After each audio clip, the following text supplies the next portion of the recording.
Good night. కీర్తన వెళ్లిపోతుంటే అలాగే చూస్తూ నిల్చున్నాడు. రాత్రంతా శ్రీధర్కి నిద్ర పట్టలేదు. దీప్తి ఫోన్ చేసినా లిఫ్ట్ చేయలేదు.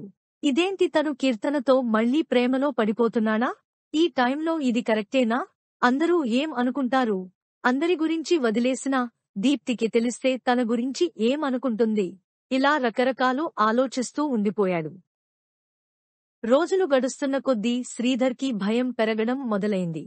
కీర్తన తన జీవితంలోకి రాకపోతే దీప్తినే పెళ్లి చేసుకునేవాడిని కదా అని సర్ది చెప్పుకుందామనుకున్నా దేవుడే తన కోసం కీర్తనని తన ఆఫీస్కి పంపాడని మనసు మళ్లీ మళ్లీ చెప్తుంది. ఇంక ఏదో ఒకటి తేల్చుకోకపోతే జీవితాంతం బాధ పడాల్సి వస్తుందని నిర్ణయించుకున్నాడు. ఆ రోజు ఆదివారం కావడంతో తీరిగ్గా వరండాలో కూర్చుని పేపర్ చదువుతున్నాడు శ్రీధర్. అప్పుడప్పుడు పిచ్చుకలు శబ్దం చేస్తుండడంతో అటువైపు చూస్తున్నాడు. 2 పిచ్చుకలు గోడమీద కూర్చుని సరదాగా సరసాలు ఆడుకుంటున్నాయి. వాటినే కొద్దిసేపు చూసి పేపర్ పక్కన పడేసి ఇంట్లోకి వెళ్లాడు. ఆమె వంట గదిలో కూరగాయలు తరుగుతూ ఉంది. నుదిటిపై చెమట వస్తోంటే ముంగుర్లని వెనక్కి సరిచేసుకుంటూ ఉంది. ఆ టైంలో ఒక చెయ్యి తిరిగిన చిత్రకారుడు ఎంతో శ్రద్ధతో వేసిన పెయింటింగ్లా కనిపించింది. ఆ దృశ్యం అదృశ్యం కావద్దు అనుకుని వెంటనే మొబైల్ ఫోన్ తీసుకుని ఆమెను దూరం నుండే ఫోటో తీశాడు. కీర్తన అతని వైపు చూసి, ఏం చేస్తున్నావ్? అంది. ఏం లేదు, నా ఏంజెల్ని ఫోటో తీస్తున్నా అన్నాడు శ్రీధర్. అబ్బో, అంది తను టమాటాలు తరుగుతూ.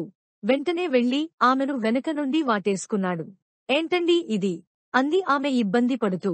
ఏం, నా భార్యను నేను వాటేసుకుంటే తప్ప? అంటూ ఇంకా బలంగా హత్తుకున్నాడు. ఇంతలో కాలింగ్ బెల్ మోగింది. ముందు ఎవరొచ్చారో చూసి రండి అని కీర్తన అనడంతో వెళ్లి డోర్ ఓపెన్ చేశాడు. ఎదురుగా దీప్తి నిల్చుని ఉంది. లోపలికి రావొచ్చా?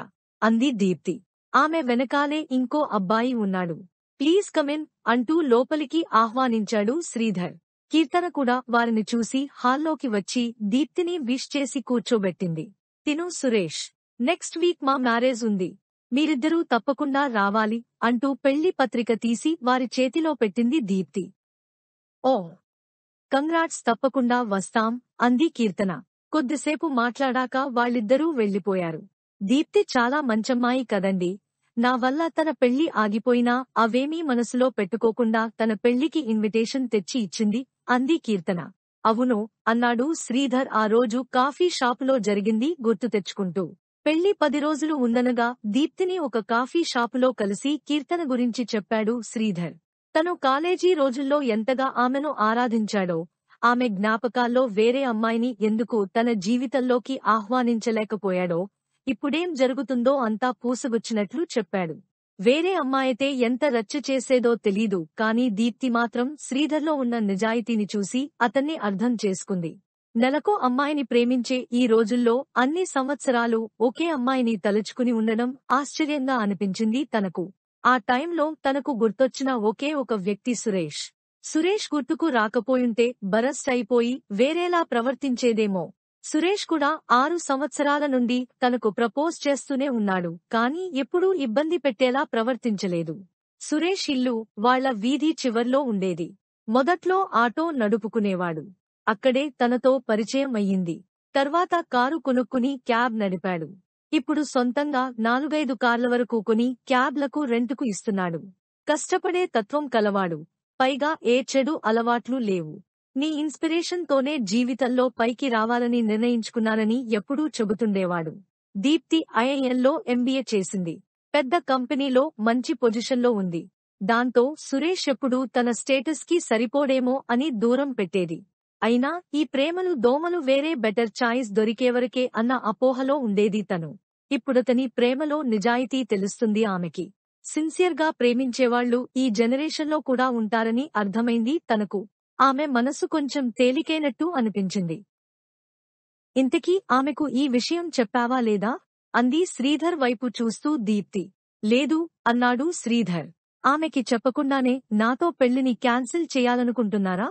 ఆమెను మనసులో పెట్టుకుని మిమ్మల్ని పెళ్లి చేసుకోవడం కరెక్ట్ కాదనిపించింది. ఆమె ఒప్పుకోకపోతే? అదంతా నేను ఆలోచించలేదు ఎటో చూస్తూ అన్నాడు శ్రీధర్. అయితే ఫోన్ చేసి వెంటనే ఆమెను ఇక్కడికి రమ్మను అంది దీప్తి కొంచెం గట్టిగా. శ్రీధర్ భయంతో ఎందుకు? అన్నాడు. ఎందుకో తర్వాత చెప్తా. ఏం భయపడకండి, ముందు ఫోన్ చెయ్యండి.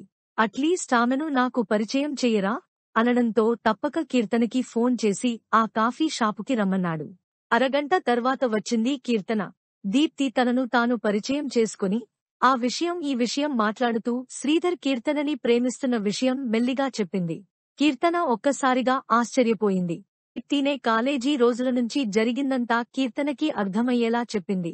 శ్రీధర్ టెన్షన్ పడుతూ కూర్చున్నాడు.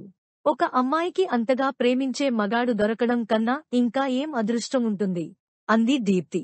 కానీ నాకు పిల్లలు కారు. ఆ విషయం తెలుసుగా అంది కీర్తన బాధపడుతూ. పిల్లలు కాకపోతే ఏం? నిన్నే చిన్న పిల్లలా చూసుకుంటాడు.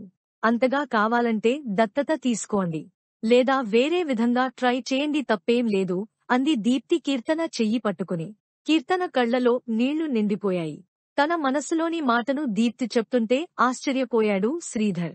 నువ్వేమైనా చెప్పాలనుకుంటున్నావా అంటూ శ్రీధర్ వైపు తిరిగింది దీప్తి. కొంచెంసేపు మౌనం తర్వాత శ్రీధర్ ధైర్యం తెచ్చుకుని, కీర్తన, నిన్ను నా ఇంట్లో వస్తువులా కాదు, నా జీవితంలో వెలుగులా చూసుకుంటా. నిన్ను బాగా చూసుకుంటానన్న నమ్మకం నాకుంది. అదే నమ్మకం నీకూడా కలిగేలా చూసుకుంటా అప్రయత్నంగా మాట్లాడేశాడు. దీప్తి కీర్తన వైపు తిరిగి, ఒక ఆడదాని మనసు ఆడదే అర్థం చేసుకుంటుంది అంటారు. కాని మగాడి మనసు కూడా ఆడది అర్థం చేసుకుంటే ఆమె జీవితం ఇంకా బాగుంటుంది. నా పెళ్లి గురించి ఆలోచించకు. మా నాన్నకు నేనంటే చాలా ఇష్టం. ఆయన్ని కన్విన్స్ చేయడం నాకు పెద్ద విషయం కాదు. శ్రీధర్ నీకు మంచి మ్యాచ్. ఆలోచించుకో అంటూ లేచి ఆల్ ద బెస్ట్ అంటూ ఇద్దరికీ షేక్ హ్యాండ్ ఇచ్చి అక్కడి నుండి వెళ్లిపోయింది. కొన్ని రోజులకి కీర్తన శ్రీధర్తో పెళ్లికి ఓకే చెప్పింది. అదంతా గుర్తుకు తెచ్చుకున్న శ్రీధర్ దీప్తిలాంటి మంచి అమ్మాయిలకి అంతా మంచే జరగాలని మనస్ఫూర్తిగా కోరుకుంటూ, ఇందాక ఎక్కడో ఆపాం అంటూ కీర్తనని వాటేసుకున్నాడు. ఈ వీడియో మీకు నచ్చితే మా ఛానల్ ని సబ్స్క్రైబ్ చేసుకోండి.